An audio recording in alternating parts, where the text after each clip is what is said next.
Assalamualaikum warahmatullahi wabarakatuh. Apa kabarnya anak-anak? Semoga semuanya dalam keadaan sehat walafiat. Hari ini materi pembelajarannya tentang peristiwa perlawanan terhadap Belanda di kelas 5 tema 7. Sebelum lanjut ke materi, jangan lupa subscribe dan tekan tombol notifikasinya, like dan komen supaya tidak ketinggalan video berikutnya. Peristiwa perlawanan terhadap Belanda. Berikut beberapa tokoh dari beberapa daerah yang memimpin perlawanan terhadap Belanda. Yang pertama, Sultan Hasanuddin dari Makassar. Selama perlawanannya dengan Belanda, Sultan Hasanuddin dijuluki De Hansjes van het Oosten, yang artinya ayam jantan dari benua timur. Julukan tersebut diberikan karena kegigihan dan keberanian Sultan Hasanuddin memimpin perjuangan menentang VOC. Meski VOC terus menambah pasukannya untuk melemahkan Goa, Sultan Hasanuddin tak pernah kehabisan semangat untuk terus melawan. Sultan Hasanuddin meninggal dan dimakamkan pada tanggal 12 Juni 1670 di Katangka, Makassar. Diangkat sebagai pahlawan nasional dengan surat keputusan Presiden nomor 087 TK 1973 tanggal 6 November 1973. Pangeran Antasari dari Banjarmasin, Kalimantan Selatan. Pada tahun 1862, Pangeran Antasari diangkat sebagai pemimpin pemerintahan tertinggi, menggantikan ayahnya yang ditangkap dan dibuang oleh Belanda. Belanda memecah belah rakyat Banjar dengan cara mengadu domba. Dengan penuh keprihatinan melihat kondisi rakyatnya, Pangeran Antasari menyerang tambang batu bara di Pengaron. Serangan tersebut kemudian dikenal dengan Perang Banjar. Pangeran Antasari berhasil menaklukkan Belanda di Gunung Jabuk. Melihat serangan Antasari yang semakin kuat, Belanda akhirnya menyerah dan berniat melakukan damai serta kerjasama. Namun niat tersebut ditolak Antasari yang tidak ingin berkompromi dengan penjajah manapun, termasuk Belanda. Akhir hayat, meski usianya sudah tua, Pangeran Antasari tidak pernah berhenti berjuang melawan penjajah. Di tengah-tengah perlawanannya, kemudian wabah cacar yang menyerang di seluruh Banjar. Pangeran Antasari dan pasukannya juga terjangkit wabah tersebut. Hingga akhirnya Pangeran Antasari wafat karena penyakit cacar tersebut pada tanggal 11 Oktober 1862. Perjuangan Antasari terpaksa berhenti. Beliau dimakamkan di Taman Makam Perang Banjar, Banjarmasin Utara. Untuk mengenang dan memberikan penghargaan kepada beliau, pada tanggal 27 Maret 1968, Pangeran Antasari resmi bergelar Pahlawan Indonesia. Patimura dari Maluku. Kedudukan Belanda di Maluku membawa banyak masalah dan kesengsaraan bagi rakyat Maluku. Sikap tersebut membakar amarah Thomas Matulesi atau sering disebut Kapitan Patimura untuk melawan Belanda. Kebanyakan rakyat Maluku memilih Thomas Matulesi sebagai Kapitan Patimura untuk memimpin pemberontakan tersebut. Sejak saat itu, Thomas Matulesi dikenal sebagai Kapitan Pattimura. Pada tanggal 11 November, Pattimura ditangkap Belanda dan benteng Dusstede kembali dikuasai Belanda. Dihukum mati pada saat dibawa ke Ambon. Belanda membujuk Pattimura untuk bekerja sama, namun dirinya menolak. Hal tersebut menimbulkan kemarahan Belanda dan memutuskan untuk menghukum mati Pattimura. Sehari sebelum hukuman mati, Belanda masih terus membujuk Pattimura untuk mau bekerja sama dengan Belanda, namun tetap ditolak oleh Pattimura. Akhirnya, Pattimura tewas pada tanggal 16 Desember 1817 karena hukuman gantung di Benteng Victoria, Ambon. Keberanian dan keteguhan Pattimura membangkitkan semangat dan menjadi teladan generasi penerus. Pattimura rela mengorbankan nyawanya demi bangsa Indonesia.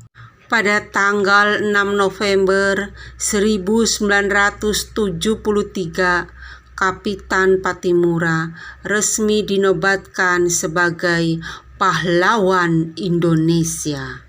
Singamangaraja dari Sumatera Utara. Perjuangan perlawanan bangsa Indonesia terhadap penjajah dilakukan di seluruh Nusantara, salah satunya di Sumatera Utara. Pahlawan nasional dari Sumatera Utara adalah Sisingamangaraja 12. Memiliki nama asli Patuan Besar Ompu Pulau Batu. Nama Sisingamangaraja 12 baru digunakan pada tahun 1867 setelah diangkat menjadi raja menggantikan ayahnya yang wafat akibat sakit. Perlawanan kepada Belanda pada Februari 1878, Sisingamangaraja 12 mulai melawan Belanda untuk mempertahankan daerah kekuasaannya di Tapanuli. Penyerangan dimulai dari pos-pos Belanda di Bakal Batu, Tarutung. Sejak saat itu, penyerangan terhadap pos-pos yang lain terus berlangsung, seperti pos Belanda di Uluan dan Balinge, berhasil diserang pasukan Sisingamangaraja pada Mei 1833. Pos Belanda di Tangga Batu berhasil dihancurkan pada 1884. Melihat tindakan Sisingamangaraja 12, Belanda tidak tinggal diam. Pada tahun 1907, Belanda berhasil memperkuat pasukannya dengan persenjataan lengkap dan siap melakukan penyerangan ke daerah Pakpak. Penyerangan tersebut membuat Sisingamangaraja 12 kewalahan dan terkepung. Kejadian tersebut membuat Sisingamangaraja 12 gugur dalam pertempuran melawan Belanda. Selain itu, untuk mengenang perjuangannya, Sisingamangaraja 12 diabadikan menjadi nama jalan di beberapa kota di Indonesia dan digunakan dalam pecahan uang kertas Rp1.000 pada tahun 1987. Sultan Ageng Tirtayasa dari Banten. Sebagai Sultan Banten ke-6, Sultan Ageng Tirtayasa memimpin Kesultanan Banten yang merupakan kerajaan Islam yang berlokasi di Tatar Pasundan, Provinsi Banten, Jawa Barat. Sultan Ageng Tirtayasa memimpin Kesultanan Banten pada periode antara tahun 1651 sampai 1683. Selama berkuasa, Sultan Ageng Tirtayasa dalam memimpin Kesultanan Banten terkenal gigih menentang VOC. Ia banyak memimpin gerakan rakyat dalam melawan penjajahan Belanda yang kerap melakukan monopoli perdagangan. Perbuatan VOC memonopoli perdagangan dan memblokade pelabuhan memang membuat Kesultanan Banten mengalami kerugian. Pada tahun 1655, Sultan Ageng Tirtayasa juga menolak membuat perjanjian dengan VOC karena ingin mempertahankan status Banten sebagai pelabuhan terbuka. Sikapnya dalam membela rakyat menjadikannya dicap sebagai musuh bebuyutan Belanda. Pada akhirnya, VOC melancarkan politik adu domba di dalam istana dengan mempengaruhi Sultan Haji untuk melawan kepemimpinan sang ayah. Dengan cara ini, nyatanya VOC bisa mulai merendam perlawanan Sultan Ageng Tirtayasa dan bahkan memenjarakannya. Sultan Ageng Tirtayasa dipenjara di Batavia pada tahun 1683 yang memaksanya turun dari tahta. Ia kemudian meninggal di dalam penjara pada tahun 1692 dan dimakamkan di Komplek Pemakaman Raja-Raja Banten. Pangeran Diponegoro dari Yogyakarta. Pangeran Diponegoro lahir di Yogyakarta pada Jumat 11 November 1785. Dia lahir dari rahim Raden Ayu Mangkorowati yang merupakan selir Sultan Hamengkubuwono III. Dia merupakan pahlawan nasional dari tanah Jawa yang gagah memimpin Perang Jawa melawan penjajah Belanda pada tahun 1825 sampai 1830 hingga dikenal sebagai Perang Diponegoro. Berbagai cara Belanda lakukan untuk menangkap Pangeran Diponegoro dan pasukannya. Taktik sayembara pun dilakukan oleh Belanda. Barang siapa yang bisa menangkap atau membunuh Pangeran Diponegoro akan diberikan hadiah sangat besar, yaitu 20.000 gulden. Rakyat yang berada di pihak Diponegoro pun tidak goyah dengan tawaran tersebut. Tidak ada satupun yang mengungkap keberadaan Pangeran Diponegoro kala itu. Dinilai tidak berhasil. Pada tanggal 28 Maret 1830, Belanda mengambil cara licik, yaitu mengundang Diponegoro ke Magelang untuk berunding. Saat itu, Belanda menjamin apabila tidak ada kesepakatan, maka Diponegoro bisa kembali ke tempatnya yang aman. Dengan pribadi jujur dan hati yang bersih, Diponegoro setuju dengan tawaran baik Belanda. Sayang, undangan itu ternyata hanyalah akal busuk Belanda untuk menangkapnya.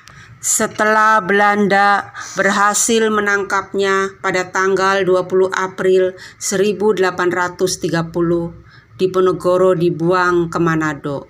Tidak sendirian, Diponegoro dibuang bersama dengan Raden Ayu Retnaningsih, Tumenggung Diposoni dan istri, serta para pengikutnya.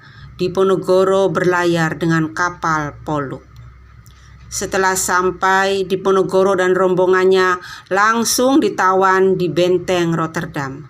Selanjutnya, Diponegoro pun kembali dipindahkan oleh Belanda, kali ini ke Makassar.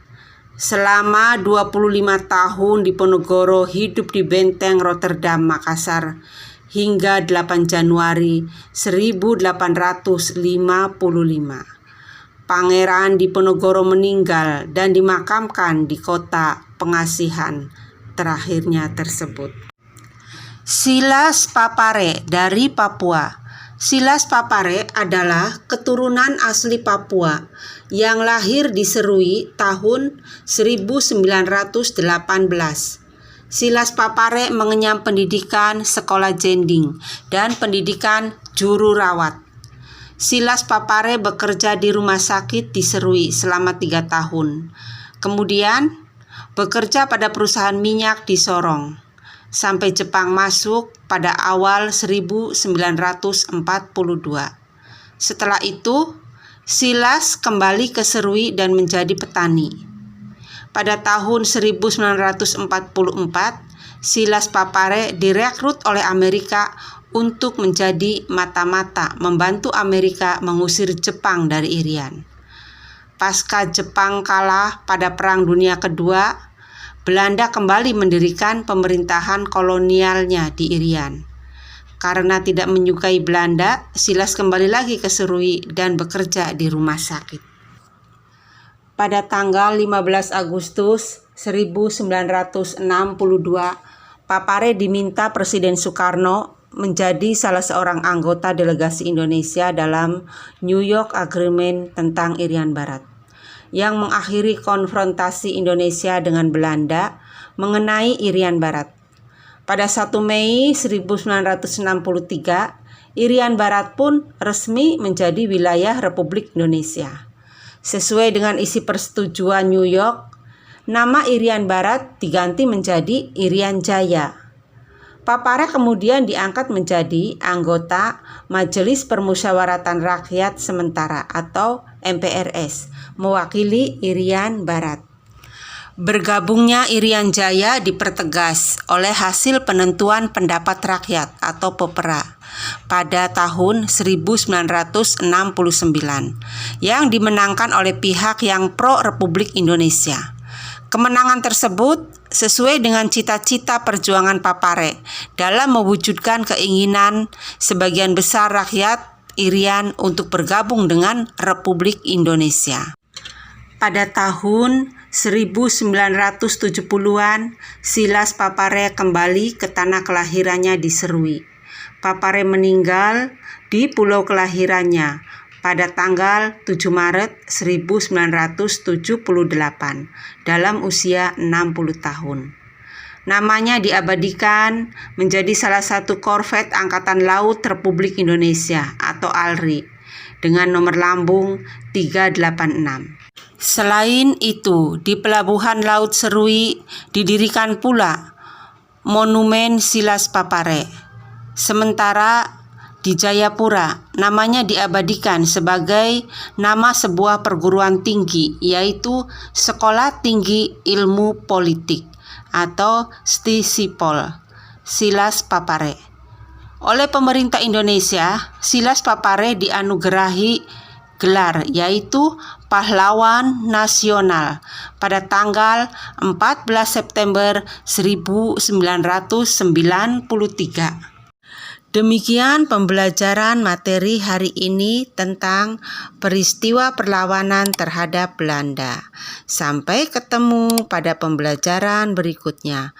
Ibu ucapkan wassalamualaikum warahmatullahi wabarakatuh.